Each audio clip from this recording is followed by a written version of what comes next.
Salut esprit curieux, bienvenue dans Éveil Minute. Aujourd'hui, on va revenir sur le plus gros casse de la France moderne. Pas un braquage de banque, non. Un braquage d'esprit, un hold-up orchestré par les plus riches, diffusé sur leur chaîne et validé dans leurs journaux. Bouygues, Arnault, Bolloré, Niel, Drahi, Lagardère, 6 noms, 6 fortunes, un même objectif, placer leurs candidats à l'Élysée pour garder la main sur le pays. Parce que le vrai pouvoir aujourd'hui ne passe pas par les urnes. Il passe par la communication, par l'image, par le récit. Et si on ne veut plus se faire avoir, il faut comprendre comment tout ça fonctionne. Comment ces mécaniques influencent ce qu'on pense, ce qu'on croit et même ce qu'on choisit. Bienvenue dans Éveil Minute. Ici, on t'offre la pilule rouge. À toi de voir si tu veux encore dormir ou enfin comprendre. Red Pill.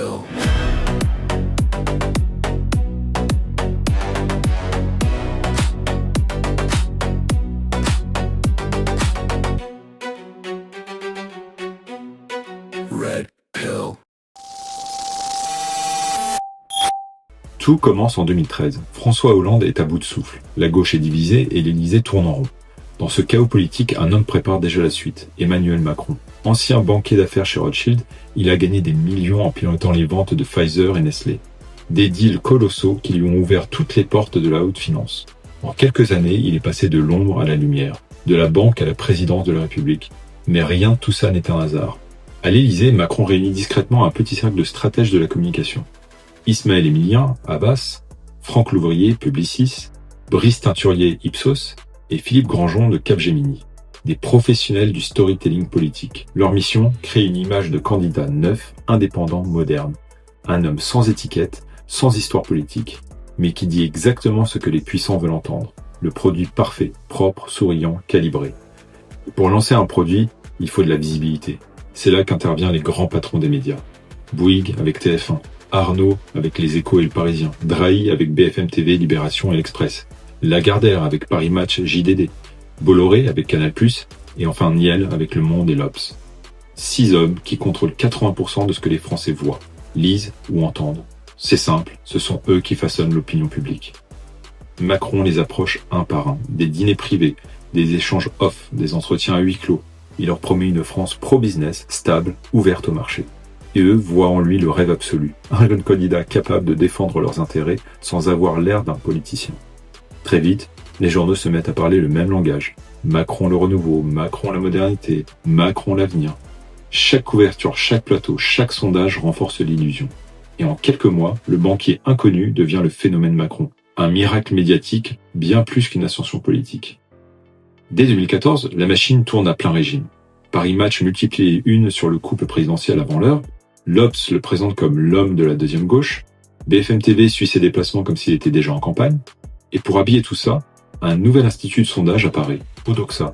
Créé juste avant sa nomination, il publie un chiffre magique. Macron serait l'un des hommes politiques les plus aimés des Français. Financé par Bernard Arnault, publié dans Le Parisien, propriété Arnault. La boucle est parfaite.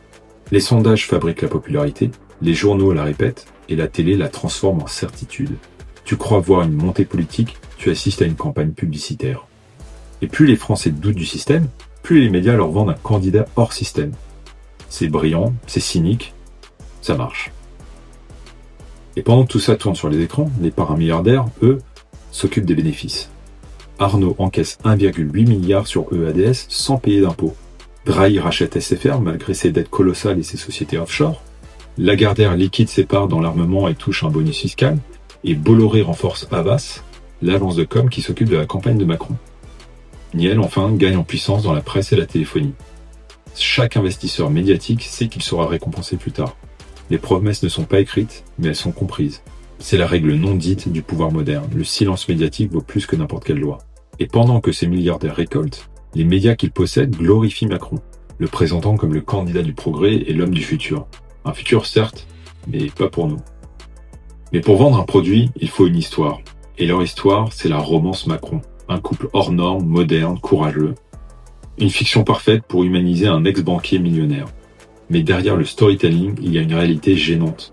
Quand ils se rencontrent, Emmanuel a 14 ans et Brigitte 39. Mariés, et surtout, sa prof de théâtre. Et en France, un enseignant n'a pas le droit d'avoir une relation intime avec un élève mineur. C'est une infraction pénale. Mais aucun média ne le dit. Tous reprennent la version romantique, validée par les communicants. Du coup, il réécrit les faits. Il aurait eu 17 ans, elle 20 ans de plus, et tout devient une belle histoire d'amour à la française.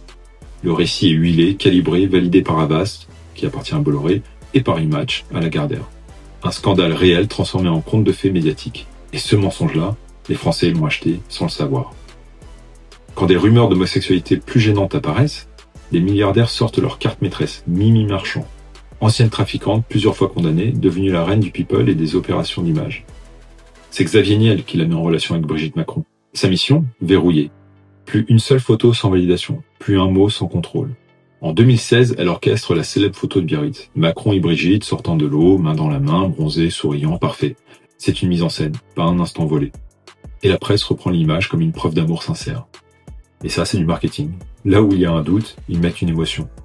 Et cette émotion éteint toute réflexion. Pendant ce temps, les adversaires tombent un par un.